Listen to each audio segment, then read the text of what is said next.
Keith Haring, an artist whose work wasn't just seen, it was experienced. With bold lines and vibrant colors, his creations brought life to urban spaces and carried profound messages of love, unity, and activism. But Keith Haring wasn't just about art. He was about using art to connect, inspire, and drive change. From the graffiti-laden subways of New York City to the global stage, Keith Haring redefined what art could be and who it was for. In today's video, we're diving into the life and legacy of this cultural icon, exploring his journey from small-town Pennsylvania to international stardom, and how his work continues to resonate with audiences worldwide. Early life. Roots of creativity. Keith Allen Haring was born on May 4, 1958, in Reading, Pennsylvania, and grew up in the nearby town of Kutztown. As the eldest of 4 siblings, Haring was naturally curious and creative. His father, Allen Haring, an amateur cartoonist, was one of his first inspirations. Together, they bonded over drawing, with Keith often creating characters influenced by Dr. Seuss, Walt Disney, and Looney Tunes. Even as a child, Keith's unique perspective on the world was evident. He wasn't just drawing for fun. He was storytelling through his art, finding ways to convey emotions and narratives.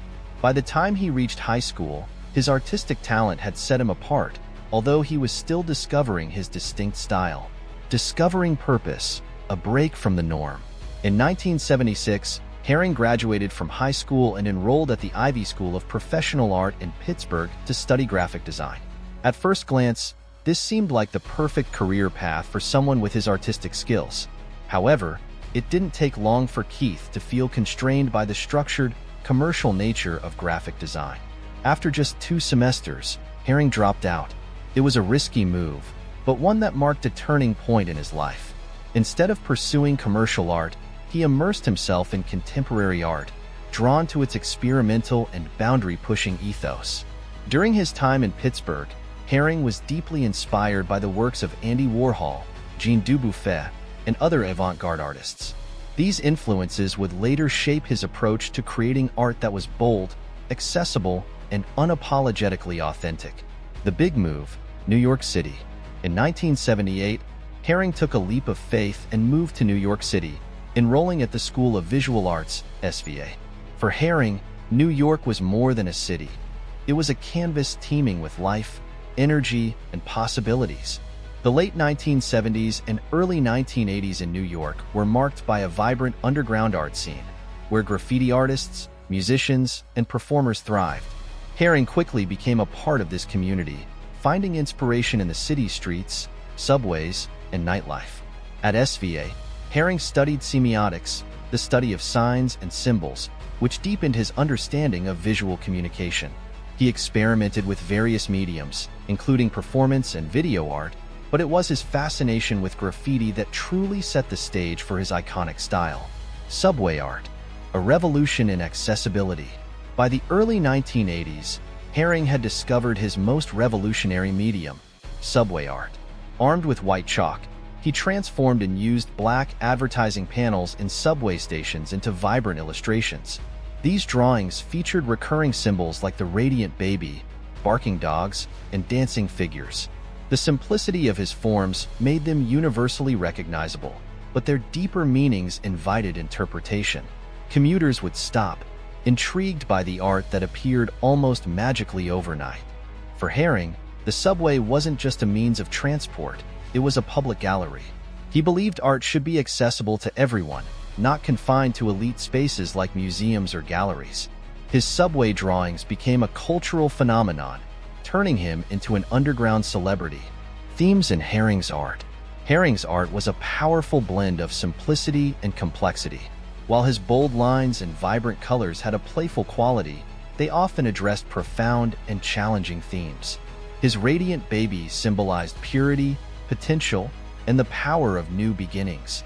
Meanwhile, his barking dogs and dynamic figures explored authority, control, and the struggles of marginalized communities. Haring's work often carried social and political undertones, reflecting his belief that art should engage with the world's pressing issues. Whether he was addressing nuclear disarmament, apartheid, or LGBTQ+ rights, Haring's art always carried a sense of urgency and purpose. The rise to fame. As Haring's subway art gained recognition, his career began to take off. In 1981, he held his first solo exhibition at the West Beth Painter Space in New York.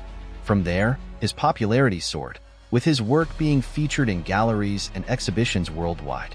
Throughout the 1980s, Haring created large-scale murals that transcended cultural and geographical boundaries. From a children's hospital in Paris to a mural on the Berlin Wall, his art was a universal language that resonated across the globe. Haring also collaborated with icons like Madonna and Grace Jones, merging his art with pop culture and music. These collaborations further cemented his status as a cultural trailblazer. Activism and advocacy. Haring was not just an artist. He was a tireless activist.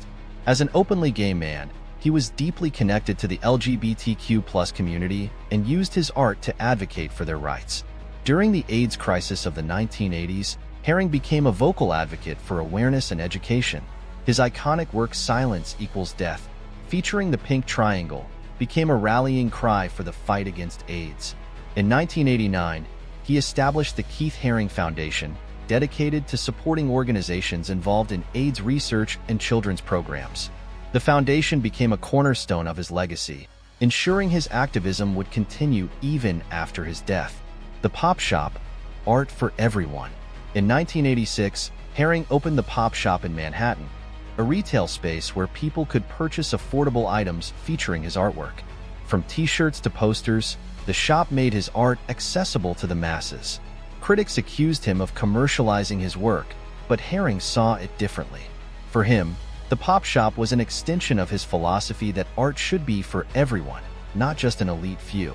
The shop became a symbol of his commitment to breaking down barriers between art and everyday life. The final years. In 1988, Haring was diagnosed with AIDS. Despite his illness, he remained determined to create and inspire. His later works reflected a heightened sense of urgency, as if he knew his time was limited. Haring continued to produce art until his death on February 16, 1990, at the age of 31. His passing marked the end of a remarkable life, but his impact on the art world and society endures. Legacy. A lasting impact. Keith Haring's art continues to inspire and engage audiences worldwide. His murals, drawings, and installations are celebrated in museums, schools, and public spaces, serving as a testament to his belief in the power of art to bring people together. The Keith Haring Foundation remains a vital force, supporting initiatives that reflect his values of inclusivity, education, and activism. Keith Haring's life was a celebration of creativity, connection, and courage. He didn't just make art, he made a difference.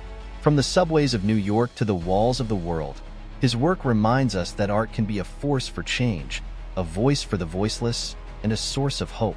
If Keith Haring's story inspired you, let us know in the comments below. Don't forget to like, share, and subscribe for more deep dives into the lives of artists who changed the world. Thank you for watching, and we'll see you in the next video.